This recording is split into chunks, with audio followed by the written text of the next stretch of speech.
বিশ্বনবী বললেন, যদি কোনো ব্যক্তি জানাজাতে শরীক হয় তাহলে তাকে এক কেরাত নেকি দেওয়া হবে। আর যদি কোনো ব্যক্তি দাফন কাফনে শরীক হয়, কমপ্লিটলি থাকতে পারে, তাহলে আরেক কেরাত দেওয়া হবে। বা মানা কেরাতাইন, বা মানা দুই উহুদ পাহাড় সমান নেকি দেওয়া হবে।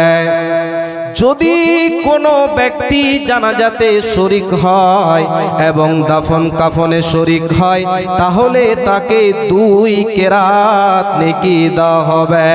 এখানে ভাবতে হবে আমাদেরকে বিষয়টা, যেই লোকটা মারা গেল, যাকে নিয়ে অনুশীলন জানাজার নামাজ পড়া হচ্ছে, ওকে নিয়ে মানুষেরা মাটি দিতে যায়, তাকে দাফন কাফন করে। গোলাবাড়ির লোকে গোলাবাড়ির একজন লোক মারা গেছে, ভাগজানের লোকেরা বলছে চল চল মাটি দিব, ঝনঝনিয়ার লোকেরা বলছে চল চল মাটি দিব, কালীনগরের লোকেরা বলছে মাটি দিব চল। দুই কেরাত নেকি পাওয়া যাবে। কেন কেন কেন? এই দুই কেরাত নেকি পেলে আমি কামিয়াব হতে পারব। এজন্য লোভের জন্য বিশ্বনবী দুই কেরাত নেকির কথা বলা হয়েছে। আমরা চলো, আমরা দুই কেরাত নেকি পাব।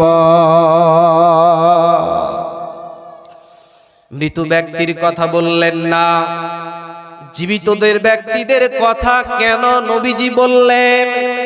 এখানেই তো জ্ঞানটা লুকায়িত আছে। কারণ একটা লোক মারা গেছে, নবীজি বলতে চাইছে, হে পৃথিবীর লোকেরা, হে আমার উম্মতেরা, তোরা জানাজায় শরীক হ। ওই মৃত ব্যক্তিটাকে তোরা দেখ, ওই মুর্দা ব্যক্তিটাকে তোরা দেখ। ওকে দেখলে তোর বিবেক খুলে যাবে, তোর জ্ঞানের দরজা খুলে যাবে, তোর বিবেকের দরজা খুলে যাবে।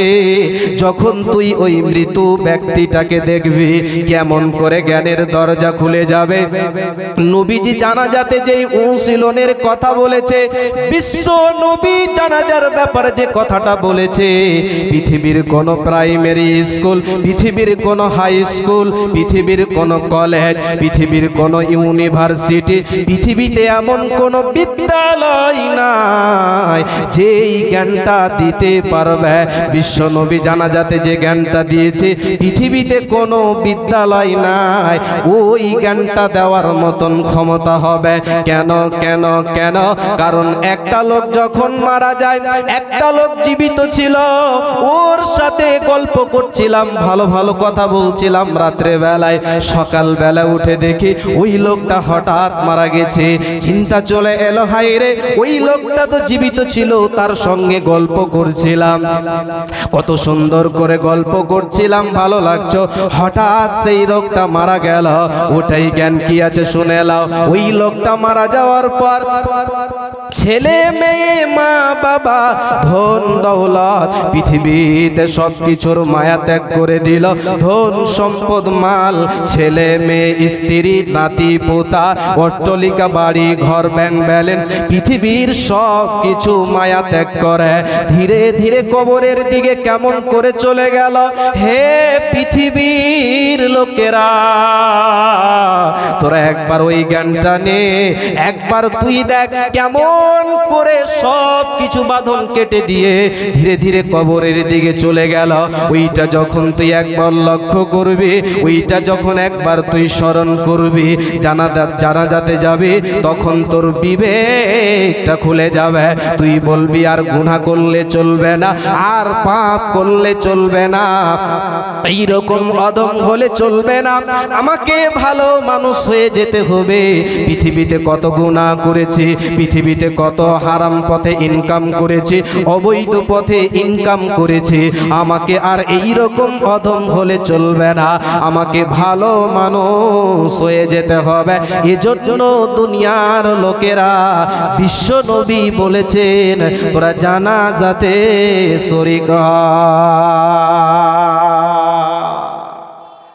একটা লোক কি করে চলে গেল, ছেলে মেয়ে মা বাবা স্ত্রী নাতি পুতা সব কিছুর বাঁধন কেটে দিয়ে কবরে চলে গেল।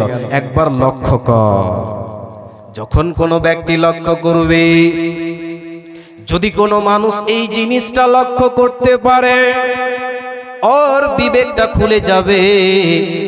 আর যদি কোনো ব্যক্তি এইগুলো দৃশ্য দেখার পর ওর বিবেকটা যদি না খুলে, তাহলে পৃথিবীর কোনো বিদ্যালয়, পৃথিবীর কোনো ইউনিভার্সিটি, পৃথিবীর কোনো আলেম, পৃথিবীর কোনো মাওলানা, পৃথিবীর কোনো মুফতি ওকে ভালো পথে আনার মতন ক্ষমতা হবে না, ওকে মসজিদের ভিতরে ভরতে পারবে না।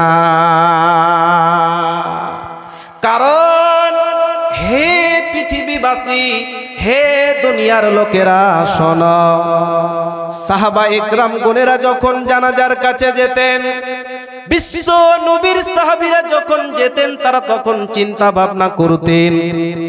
এজন্য নবীজি বলছেন, পৃথিবীতে সব চাইতে চালাক কে? পৃথিবীর ভিতরে সব চাইতে বুদ্ধিমান মুমিনকে? বিশ্ব নবীকে জিজ্ঞাসা করা হয়েছিল, বিশ্ব নবীকে সওয়াল করা হয়েছিল, ইয়া রাসূলুল্লাহ আপনি বলেন তো, ও দয়ার নবী আপনি বলেন তো, পৃথিবীর ভিতরে চালাক মুমিনকে?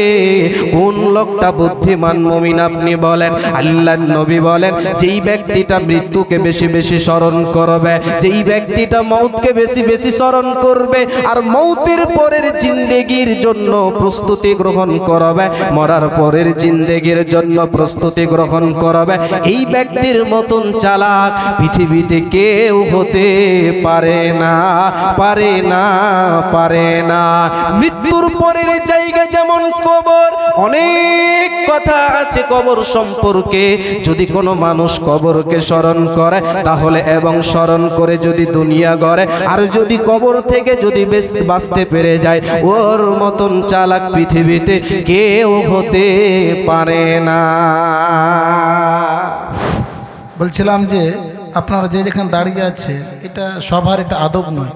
হয় আপনারা বসে যান, না হলে প্যান্ডেল থেকে চলে যান, দুটো একটা। এটা সবার আদব নয়, এটা আদব রক্ষা করার জন্য আপনাদের অনুরোধ করছি, হয় বসে যান, না হয় চলে যান। একটু আপনারা এগিয়ে চলে আসেন, একটু সামনে এগিয়ে চলে আসেন, সব থেকে ভালো হবে।